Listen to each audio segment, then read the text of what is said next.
ठीक है, तो अब हम रीतिकाल में चल रहे हैं साहित्य के इतिहास में।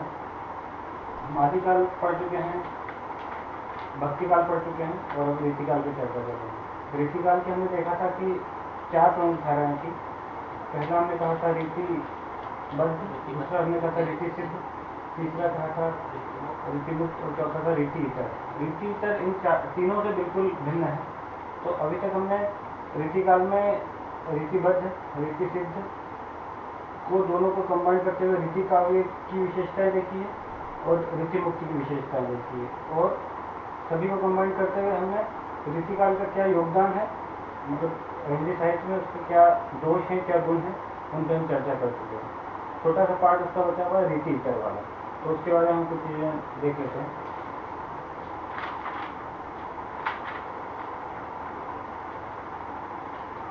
रीतिकाल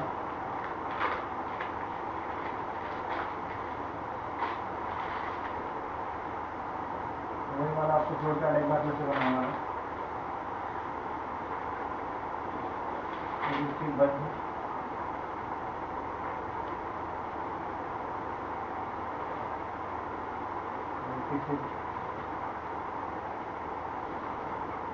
रीति मुक्त और रीति इतर। रीति इतर में आप देखेंगे कि हमने 2 तरीके के काव्य देखे हैं। एक हमने देखा है दरबारी और एक हमने देखा है गैर दरबारी। दरबारी में हमने देखा है कि इसमें वीरता वाला काव्य, वीरता या वीर काव्य कह सकते हैं, लिखा गया था। और गैर दरबारी में हमने देखा था 2 तरीके के थे। एक था भक्ति काव्य और दूसरा था नीति काव्य। तो इस तरीके से हम ये वाली चीज़ें कर चुके हैं। रीति इतर हमें देखना है। रीति इतर में भी अब देखें तो दरबारी गैर दरबारी के क्लासिफिकेशन के बाद हम ये देख सकते हैं यहाँ पर 3 तरीके के काव्य बचते हैं, रीति वीर काव्य, भक्ति काव्य और नीति काव्य। तो थोड़ा सा इनके बारे में जान लेते हैं। हो सकता है आपको अलग से प्रश्न पूछा जाए कि रीति इतर काव्य के बारे में, रीतिकाल के रीति इतर काव्य के बारे में टिप्पणी लिखी है, उसके बारे में लिखी।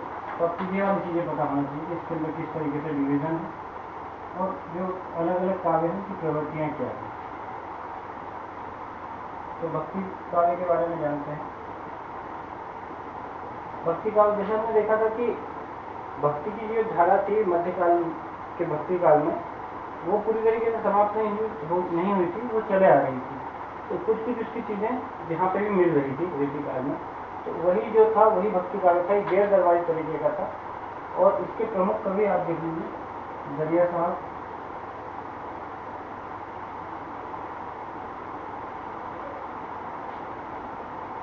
पलटू साहब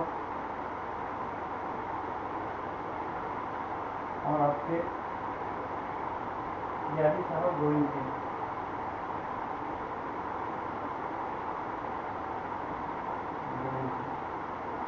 प्रमुख कवि हैं। हाँ, ये प्रमुख कवि हैं, ये प्रमुख कवि हैं भक्ति काव्य की जो है। 2-3 नाम तो आपको याद होना चाहिए आप जब इसके बारे में लिखेंगे। तो यादी साहब, दरिया साहब, पलटू साहब, गोविंद सिंह। इस काव्य में आप देखेंगे कि नारी के महत्व को उन्होंने स्वीकार किया है। जैसे हमने भक्ति काल के दूसरे काव्य में देखा था कि नारी को त्याग माना गया था, तो इसके अंदर नारी के महत्व को स्वीकार किया है। और एक कविता है, नारी जन्य जगत की पाल पोष के पोष मूर्ख राम बिचारी के ताही लगाओ दोष। मतलब नारी ही एक जननी है और वही हमें पाल पोष के बड़ा करती है, और उसके ऊपर जो दोष लगाते हैं वो मूर्ख है। तो इस तरीके के कथन इसके अंदर कहे गए, कविताएं कही गई है भक्ति काव्य में। और इसके अलावा इन्होंने निर्गुण ब्रह्म की भी उपासना की है।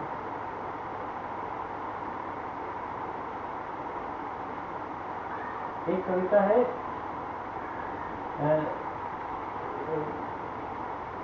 जात हमारी ब्रह्म है, माता पिता तो मात पिता है राम, गिरा हमारा शून्य में, अनहद में विश्राम, अनहद में विश्राम। तो इस तरीके से निर्गुण ब्रह्म के प्रति भी इन्होंने कविता लिखी है और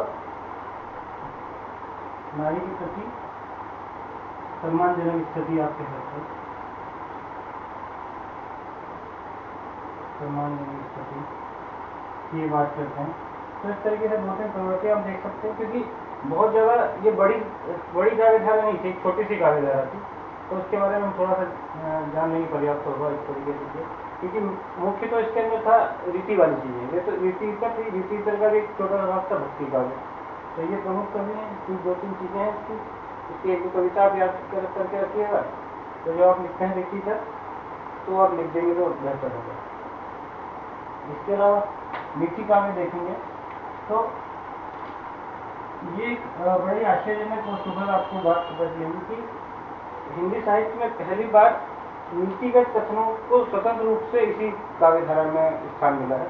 पहली बार स्वतंत्र रूप से नीतिगत कथन करने के, पहले भी नीतिगत कथन होते थे पर कहीं छोटा सा अंश के रूप में रहते थे। कुछ उन्होंने वैसी बात कह दी सामाजिक सौहार्द के लिए, तो उसमें नीतिगत कथन आ गया, पर अलग से स्वतंत्र रूप से नीतिगत कथन नहीं होते थे। इसके अंदर आप देखेंगे कि अलग से एक नीति काव्य की धारा ही थी। इसके अंदर आप देखेंगे एक कवि थे वृंद गिरधर राय कहते हैं,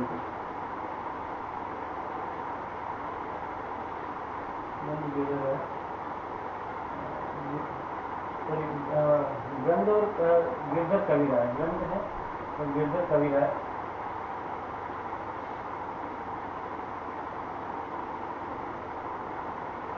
नीति काव्य में नीतिगत कथन जैसे कि एक तो आपको मैंने बताया था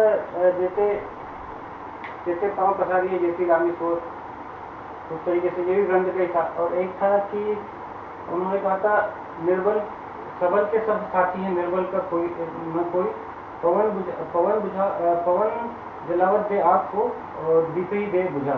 मतलब निर्बल का कोई भी सहायक नहीं होता, सब सबल के सहायक रहते हैं। जब हवा भी चलती है तो उसे आग तो और ज़्यादा जलने लग जाती है, पर जो दीपक भी रहता है वो बुझ जाता है। तो जब दीपक में छोटी सी आदमी रहती है तो बुझ जाती है, तो सहायक उसका वो नहीं रहता, सब सबल के ही सहायक रहते हैं। तो इस तरीके से नीतिगत कथन का है। तो बस 1-2 कविता आप याद रखिए इसके बारे में और कवि के नाम रखिए इसके अंदर है। और वीरता वाला हमने चर्चा करी थी, जैसे कि वीरता वाला जो वीर काव्य था, ये वीर काव्य दरबारी काव्य था, पर दरबारी ये उस अर्थ में नहीं था जिस अर्थ में हमने रीतिकाल के दूसरे रीति सिद्ध या रीतिबद्ध देखे थे। उसके अंदर अधिकांश मुगल दरबार के कवि थे और वो कवि जो कहते थे वो चाटुकारिता में कहते थे वो कविताएं, या फिर राजा को समझाने के लिए कहते थे, मतलब एक दबाव में कहते थे, वो उसमें भावना वाली चीज़ नहीं रहती थी। यहाँ पे ये जो दरबारी कवि थे इनके अंदर श्रृंगार वाला तत्व नहीं था, इनमें वीरता वाला तत्व था, जो हमें आदिकाल में जो मिलता है वीर काव्य दरबारी काव्य, जिसमें वीरता वाला था, श्रृंगार वाली चीज़ें उसमें कम थी। तो यहाँ पे वही वाली धारा है। ये वो राजा थे जो मुगलों के विरुद्ध लड़ रहे थे। तो जैसे छत्रसाल है, जैसे हमने भूषण का भी एक उदाहरण देखा था, कुछ बुझ गया इसकी वैसंगिनी वैसंगिनी थी, तो वो वाली जो धारा चल रही थी ये वाली इसके अंदर चीज़ें थी। तो ये छोटी सी चीज़ें थी जो रीतिकाल के रीति उत्तर के बारे में हमने देखी। तो इसके साथ साथ आपका रीतिकाल वाली चीज़ें समाप्त हो जाती है। अब यहाँ पे आपका आदिकाल, भक्तिकाल और रीतिकाल समाप्त हो जाएगा। अब इन तीनों काल में से आपके सिलेबस में ये तो मेंशन है खंड 2 के क्रम में, और खंड 2 के ख में जो आपके अलग अलग कविता व्याख्या दी है उसमें से आपके 3 चीज़ें निकल जाएंगी। एक हो गए आपके कवि विराट जो आदिकाल के थे, फिर हमने दूसरे देखे थे तुलसीदास, ये भक्ति काल वाले हो गए, और इसके बाद तीसरे हैं आपके बिहारी लाल, ये रीति काल के। तो एक तरह तीनों काल के आपके पास एक एक कवि दिए गए हैं। कबीरदास के बारे में हमने अलग से थोड़ी सी चर्चा करी थी, उनका दर्शन कैसा है, उनकी मूल व्यक्तित्व कैसा है, ये चर्चा करी थी। हमने तुलसीदास के बारे में अलग से हमने कोई चर्चा विशेष रूप में नहीं की है, सामान्य चर्चा के रूप में की है, और बिहारी लाल के बारे में भी अलग से चर्चा नहीं की है। तो अभी हम रीतिकाल को यहाँ पर समाप्त करके इन दोनों कवियों को अलग से एक बार क्लास में कर लेंगे। अभी फिर हम रीतिकाल से आगे बढ़ेंगे आज। इसके अंदर आप देखेंगे कि जो अभी हमने पढ़ा है उसमें से लिंक करना चाहें तो कबीरदास आदिकाल के हैं, कबीरदास आदिकाल के नहीं, कबीरदास भी आपके भक्ति काल के हैं। ये दोनों आपके भक्ति काल के हैं, आदिकाल की कोई कवि आपके इसमें डायरेक्टली मेंशन नहीं है। तो जो कबीरदास हैं, अब आपको ये ध्यान रखना है, जैसे हमने अलग से नहीं भी पढ़ा है अगर कोई चीज़ें, तो आपको एग्जाम में लिंक करने के लिए कैसे चीज़ें होंगी, हमने पहले भी चर्चा की थी कि कबीरदास आपको ध्यान होना चाहिए कि कहाँ पे है। तो आपको पता चलेगा कि भक्ति काल में कहाँ पे है, तो निर्गुण में कहाँ पे है, तो निर्गुण में संत काव्यधारा में, ज्ञानेश्वरी काव्यधारा में। अब आपको संत काव्यधारा, ज्ञानेश्वरी काव्यधारा की विशेषताएं पता है, तो वो जो विशेषता है वो कबीर में भी होगी, क्योंकि कबीर उस काव्यधारा के सबसे प्रमुख कवि हैं। तो इस तरीके से अगर आप कबीर के बारे में बहुत अलग से विशेष नहीं भी जानते हैं, अगर उस समय एग्जाम में आपको कोई ऐसा लगता है कि नहीं, तुम कुछ लिंक नहीं कर पा रहे, याद नहीं आ पा रहा, तो आप वही वाली विशेषताएं यहाँ पे लिख सकते हैं। उनको उस अगर वैसा प्रश्न आता है कि आपको पूछेंगे कि कबीर के साहित्य की विशेषताएं बताइए, तो आप जो संत ज्ञानेश्वरी काव्यधारा की विशेषता है उसको आप कबीर के अंदर बिल्कुल लिख सकते हैं। और उसके अंदर हमने देखा अधिकतर उदाहरण भी कबीर वाले हैं। उदाहरण जितना ज़्यादा लिखेंगे आप कविताओं के उतना ज़्यादा बेहतर रहेगा। तो इस तरीके से ये वाली पिक्चर आपको दिमाग में बिल्कुल क्लियर होना चाहिए कबीरदास कहाँ पे है। तुलसीदास आपको तुरंत पता चलना चाहिए कि भक्ति काल में, सगुण काव्यधारा में, राम भक्ति काव्यधारा की कवि। तो आपको तुरंत पता चल जाना चाहिए कि जो शुरुआत के अगर काव्य के बारे में पूछते हैं वो, तो आप वो काव्यधारा की विशेषताएं आप लिख सकते हैं। उसमें जैसे विशेषता आप कहेंगे तो आपको पता है कि भाषा कौन सी थी उस काव्यधारा में, उसमें काव्यधारा कौन सी भाषा थी बताइए। तुलसीदास की भाषा, तुलसीदास की हो जाएगी संस्कृत का एक ज़्यादा प्रयोग करते हैं, ब्रज भाषा नहीं, हमने देखा था ना कि तुलसीदास ने जो रामचरितमानस लिखा है वो अवधी भाषा में लिखा है, और इन्होंने हालांकि ब्रज में भी लिखा है, कुछ कविता इनकी ब्रज में भी है, पर प्रमुख इन्होंने अवधि में लिखा है। और हमने देखा था इनकी अवधि में और जयश्री की अवधि जो छोटी काव्यधारा थी, दोनों में अवधि थी, पर दोनों में अंतर था कि उनकी ठेठ अवधि थी और इस काव्यधारा की जो अवधि थी वो संस्कृत निष्ठ थी, मतलब उन्होंने तत्सम शब्दों का अवधिकरण कर दिया था। तो बस वो जो विशेषता है आप यहाँ पे बिल्कुल लिख सकते हैं। लोक रंजन और लोक मंगल वाली हमने बात देखी थी। तो अगर निर्गुण में रामाश्रय का, सगुण में रामाश्रय जो राम भक्ति काव्यधारा है उसमें अगर अवधि का प्रयोग हो रहा है तो तुलसीदास में भी आप वो चीज़ें लिख सकते हैं। उसके अंदर अगर आप देखते हैं कि लोक मंगल वाली चीज़ें थी तो आप तुलसीदास में भी लिख सकते हैं। अलग से हमने नहीं पढ़ा है, पर फिर भी आप उन चीज़ों को लिंक कर सकते हैं। व्याख्या में भी अगर प्रश्न आता है तो उसमें आप ये वाली विशेषताएं बिल्कुल लिख सकते हैं। आपको नहीं समझ में आए तो आपको ये तो पता चलेगा कि हाँ भाषा अवधि थी, तो आपने लिख दिया। उसमें एक पॉइंट आप लिख दीजिए कि अवधि में भी इन्होंने संस्कृत निष्ठ शब्दों का प्रयोग किया, अवधिकरण कर दिया, तो एक प्रश्न आपका एक पॉइंट वैसा बनेगा। वही फिर आप बिहारी लाल के बारे में आप देखेंगे तो बिहारी लाल हमने देखा है कि रीति काल में कहाँ पे हैं, रीति सिद्ध में है। बिहारी लाल यहाँ पे है रीति सिद्ध में। तो अब आपको पता रहेगा कि रीति काल की पूरी काव्यधारा किस तरीके से श्रृंगार केंद्रित है, दरबारी काव्य है। रीति सिद्ध में क्या चीज़ें होती थी हमने देखा है कि उसमें कोई अलग से उदाहरण नहीं दिया जाता था। रीतिबद्ध में तो ये था कि अलग से वो जो एक नियम है, नियम बता दिया जाता था काव्यशास्त्र का, और उसी को फॉलो करते हुए कविता कह दी जाती थी। इसके अंदर अलग से नियम नहीं बताया जाता था, परंतु नियम को कविता के रूप में ही बता दिया जाता था और उसके ऊपर कविता की जाती थी। तो बिहारी लाल इस जगह पे है।